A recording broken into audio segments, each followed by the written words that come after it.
Hey, it's time for That's Life with Julie, and today I'd like to talk to you about types of friends that we have and what kind of friend you might be, or maybe the type of friend that you may have. The friend I want to concentrate on today, I like to refer to her as the apocalypse friend, okay?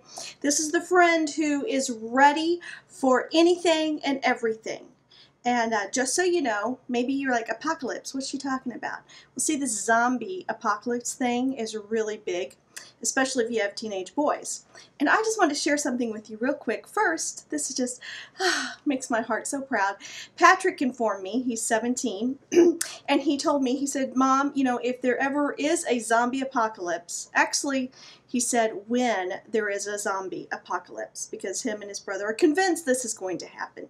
And he said, when that happens, Mom, and if you get bit by a zombie, and you get infected, and you become a zombie, Mom, I just want you to know, Mom, that I'll put you out of your misery.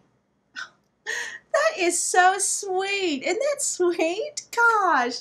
The love language of our teenagers. It just warms my heart to know that he'll just, take me out. So anyway, back to the apocalypse. So let's say, the whole world is falling apart. Nothing's going right. And this is the friend that she got it going. She's got it together. Now, if I think back to my high school days, yeah, okay, it took me a while to get back that far. But when I go back to my high school days, I think of Donna. Donna always carried a purse. I'm not sure if I carried a purse in high school or not. I'm not sure. But Donna did. And Donna always had everything that you could possibly need in her purse. But here's the thing. Okay, now, guys, if you're listening, this is going to be kind of ovary information, so bear with me. But it's I would forget every month that, every month came around, and invariably I would be at school and I'd be like, oh crud, I'd be looking around at my friends because I didn't have any purse, and my jeans were so tight I couldn't pack anything in my jeans.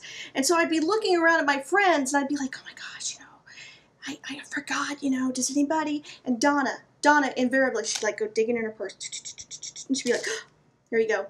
She always came through for me, that Donna. She was my apocalypse friend in high school. And then later in life, I got to know a bunch of other women, and, they kind of come and go in my life. But the one that I remember far and beyond any all friends was my friend Ann. And I knew Ann for ages and ages. She had a daughter that same age as Patrick, and they grew up together.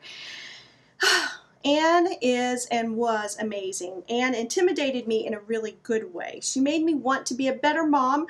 I never quite made it to the level that she was when it came to this area especially, but Ann had it going. See, Ann was prepared for anything and everything. Ann thought ahead. I thought ahead, but I really didn't.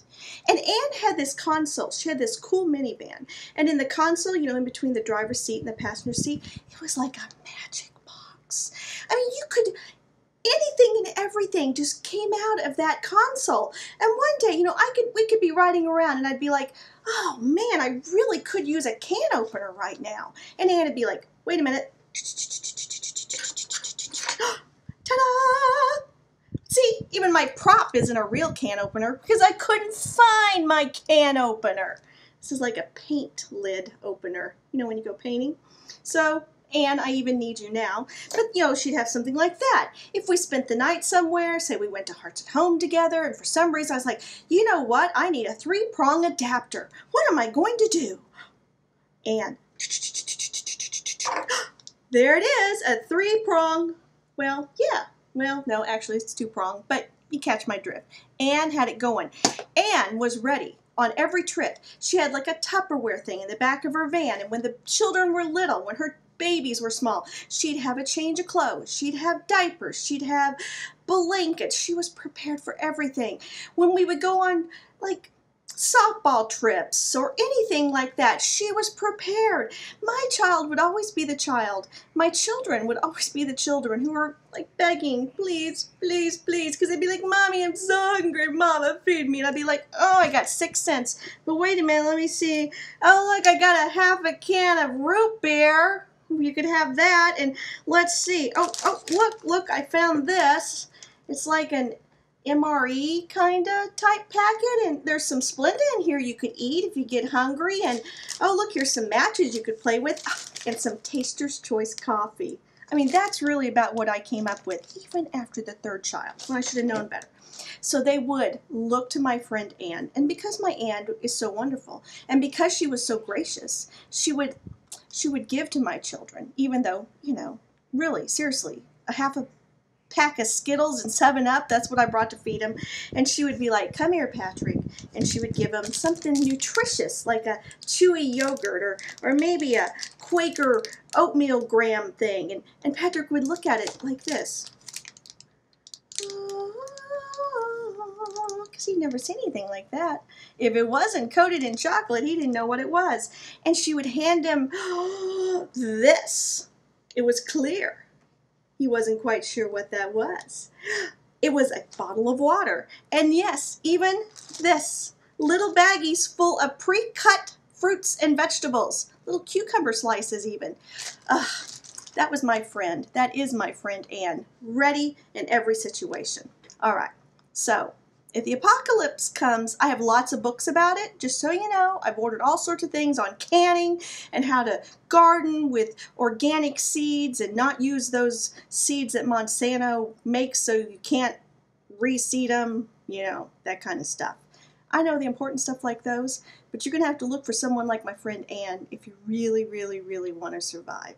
So what kind of friend are you? Are you an apocalypse friend? Are you ready?